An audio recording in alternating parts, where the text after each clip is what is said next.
بسم اللہ الرحمن الرحیم۔ پہلا سوال ہی بڑا وکھری ٹائپ کا ہے۔ کہتے ہیں کہ بھئی یہ شیر نہیں سمیر صاحب انڈیا سے پوچھتے ہیں اگر عشق ہو جائے اور گھر والے نہ مانیں تو کیا کریں؟ کہہ رہے ہیں میری ایک اسکول فرینڈ ہے، میں اسے بچپن سے جانتا ہوں اور اسے اپنی بہن کی نظر سے دیکھتا ہوں۔ عجیب، اس کو ایک لڑکے سے پیار ہو گیا ہے اور اس لڑکے کو بھی اس سے پیار ہو گیا ہے، لیکن بدقسمتی سے دونوں کے گھر والے ایک دوسرے کو پسند نہیں کرتے، جس کی وجہ سے وہ دونوں نکاح نہیں کر پا رہے ہیں اور نہ ایک دوسرے کو بھول پا رہے ہیں۔ اس صورتحال میں کیا کیا جائے؟ کیا وہ اپنے ماں باپ کے فیصلے کے خلاف جائیں یا پھر وہ صبر کریں؟ یہ فسادات معاشرے میں بے پردگی کا نتیجہ ہیں۔ جب معاشرے میں بے پردگی ہوتی ہے نا، مرد اور عورت ایک دوسرے سے مل رہے ہوتے ہیں اور ایک دوسرے کے ساتھ بے محابہ ہوتے ہیں، بالکل کوئی پردے کا انتظام نہیں ہوتا معاشرے میں، تو پھر یہی نتائج ہوتے ہیں، عشق و عشق کے ہوتے ہیں۔ لڑکا جب 10 سال کا ہو جائے، لڑکی 10 سال کی ہو جائے، تو شریعت کا حکم ہے ان کو ایک دوسرے سے دور رکھو، آپس میں فری نہ ہونے دو۔ تو ماں باپ کیا کرتے ہیں؟ پردے وردے تو کا تو نظام نہیں ہے، پھر جب عشق و عشق میں مبتلا ہوتے ہیں پھر ان کو کہتے ہیں کہ شادی نہ کرو۔ یہ اس سے بڑا پھر ان پہ ظلم ہوتا ہے۔ صحیح حدیث میں آتا ہے، رسول اللہ صلی اللہ علیہ وسلم نے ارشاد فرمایا، لن تر للمتحابین مثل النکاح۔ آپ نے فرمایا دو محبت کرنے والوں میں نکاح سے بہتر کوئی بھی چیز نہیں ہے۔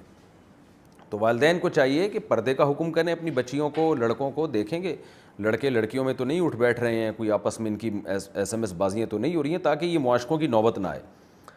اور اگر ہو گیا یہ معاملہ تو پھر شریعت کا حکم ہے کہ جہاں وہ چاہ رہے ہیں وہاں ان کا نکاح کیا جائے۔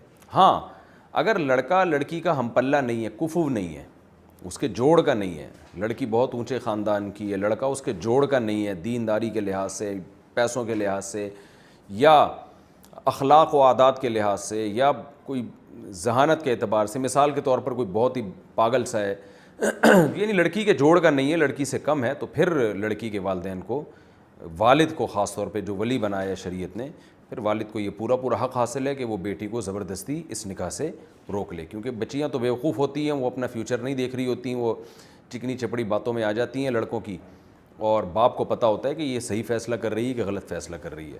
تو باپ کو شریعت نے ولی بنایا ہے، باپ نہ ہو تو دادا ہے، ورنہ بھائی ہے۔ یہ جو خاندان کے جو مرد ہیں ان کو اللہ تعالیٰ نے لڑکی کا ولی بنایا ہے، اس لیے بنایا ہے کہ وہ صحیح فیصلہ کر سکتا ہے کہ یہ اس قابل بھی ہے یا نہیں، اور اس کو شریعت نے حکم دیا ہے کہ آپ بچی جہاں چاہ رہی ہے آپ خام خواہ میں وہاں سے روکیں نہیں اس کو، بلکہ آپ اپنی ذمہ داری پوری کریں۔ اس لڑکے کو دیکھنا چاہیے۔ اب یہ جو کیس آپ نے بتایا ہے کہ اس میں اگر دونوں کی ایک دوسرے کی طرف اٹریکشن ہے، تو لڑکی کے والد کو اور اس کے بھائیوں کو چاہیے کہ اس لڑکے سے ملیں۔ اگر اس میں کوئی بڑی خرابی نہیں ہے، نارمل اس کے جوڑ کا رشتہ ہے، کوئی بڑی خرابی نہیں ہے، تو پھر کر دیں۔ پھر نکاح سے روکنا یہ بچی کے ساتھ ظلم اور زیادتی ہے، یہ گناہ ہوگا ان کو اس کام سے۔